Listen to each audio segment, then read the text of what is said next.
প্রায় কয়েক লক্ষ বছর পূর্বে ধর্মীয় নেতারা স্রষ্টার আদেশ বলে সমাজের মানুষকে ভয় দেখাতেন এবং স্রষ্টার আদেশ অমান্য করলে পরকালে কঠিন শাস্তি পাবেন বলে ভয় দেখাতেন।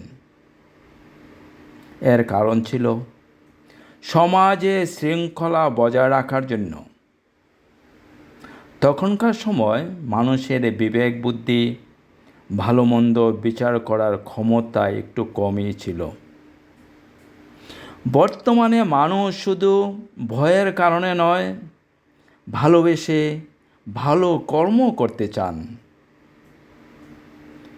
শাস্তি বা বিচারের চেয়ে ক্ষমা ও ভালোবাসাকে বেশি গুরুত্ব দিতে চান।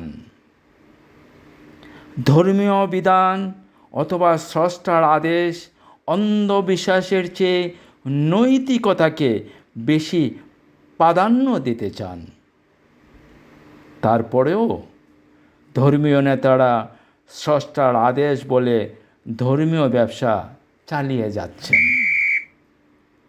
অন্যদিকে সেই মহামানবদের কথা এবং লেখা পড়লে দেখা যায় পুরো মানব জাতির কল্যাণের কথা বলে গেছেন এবং লিখে গেছেন।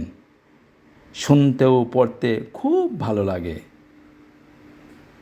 অনেক কিছু শেখা এবং জানা যায়। অপরদিকে ধর্মীয় নেতাদের কথা শুনলে আর ধর্মীয় বই পড়লে শুধু ভয় এবং আতঙ্কের সৃষ্টি হয়।